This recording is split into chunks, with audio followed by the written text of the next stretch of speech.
Shama harka foonii kabajamtoota hordoftoota daawwattoota kiyya har'aan tana dhimma Hacaaluu Hundeessaa Awwaardii yoo ta'u, Awwaardii obboleessa keenya gameessa keenya biyyoon itti salphatu Hacaaluu Hundeessaa Awwaardii isaa irratti dogoggora uumame tokko tokko laalchisee wantoota onlaayinii irra deemaa jiran kana anis akka nam tokkootti irraa dubbachuudhaaf karaa kanaan dhufee dhugumatti dubbiin kun nallee laallachuu baatu nallee gartee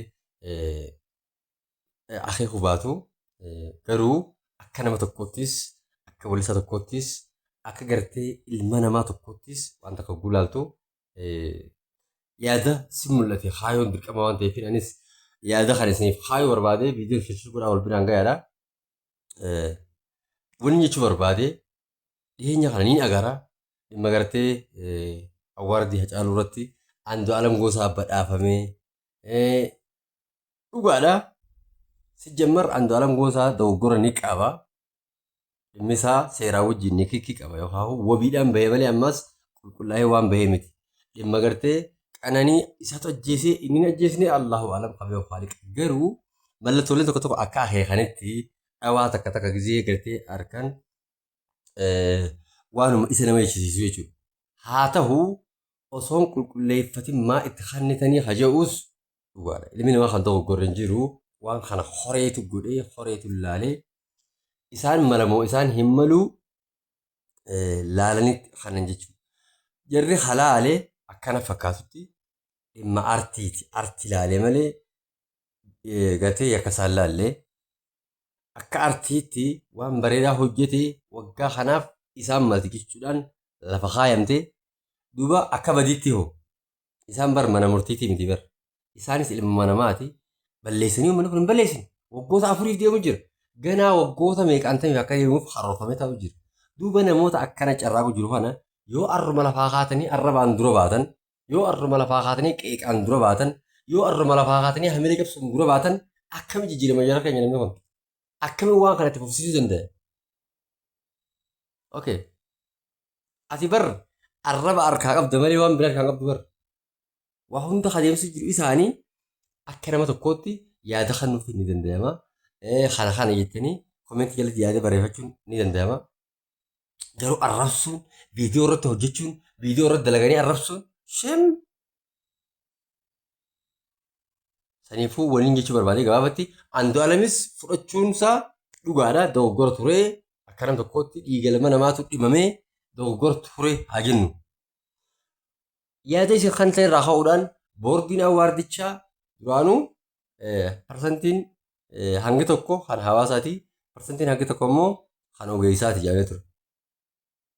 Bifuma kanaan hogguu isin mormii kaastan hogguu gartee hin maluuni awwaardiin kun hin maluuni hogguu jaamee irra hafamee jira. Badhaafni Andu'aalam Gosaa irra hafamee jira.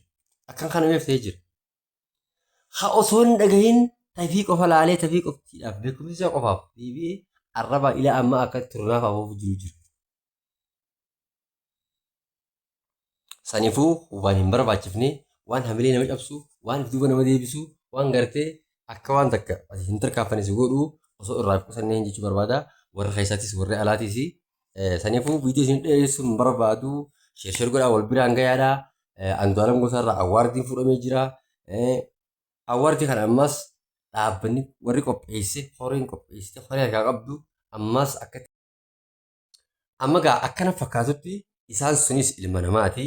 Ulaagaa gartee ittiin walleen tun injifachiiftuutu gartee ittiin dorgomaan kun ittiin injifatu jira. Akkasuma miira keenya ulaagaa tana cabsanii lakkii jedhanii keessaachi baasuunis awwaardii kanaawu seera malee isa guutii yaada. Fakkeenyaaf osooniifiin ana injifachuu qabu garuu ati hin madaaltu hin injifattu haja'uus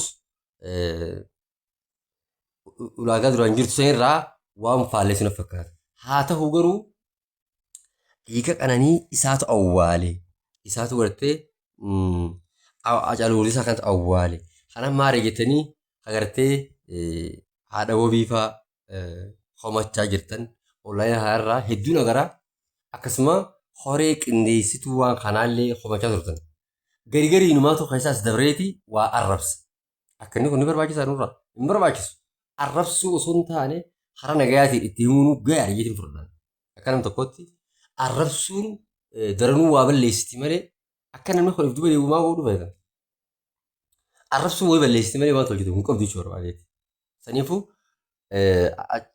Andu'aalam Goosaadhaa artisti Andu'aalam Goosaa badhaasa kana fudhachuun dogoggora yoo jettanii itti amanamee harma seeraatiin koomentii kannachuu. Yes. Isaanuu waan isa ajaa'ibu boordiin awwaardii kanaa Andu'aalam Goosaarraa boordiin kun badhaasa deebisee jira fudhatee jira irraa kaafamee jira jechuudha. Osoo hara nagayaatiin yaada kanuu dandeenyu waa arrabsu viidiyoo irra dalaguu maarree kun maaltu fide? Bar haa arrabsufaa jira bar haa arrabsufaa jira ummatuma awwaardiin kun awwaardii keessanii bileessu maqaa Hacaaluu Hundeessaa kana akka turuuf akka jiraatuuf awwaardii kana qopheessan jechuudha. Hundaafuu walitti hin dheeressinu walitti dheeressuunis hin barbaachisu viidiyoon sheer godhaa namoota akkasii biraan nu gayaadha. Baazar Jamaalin jedhama obboleessa keessan Baazar Jamaal YouTube channel kan immoo maqaan isaatis Baazar Jamaal jedhamu jira.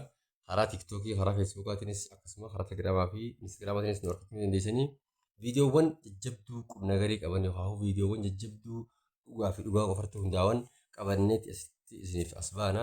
Dhiyeenyatti immoo wallee bareedduu shaggooyyee bareedduu ajaa'ibaa qabaadheetiin dhufu jira. Akkasittuu sheer godhaa YouTube channel keenyas subscribe godhaa.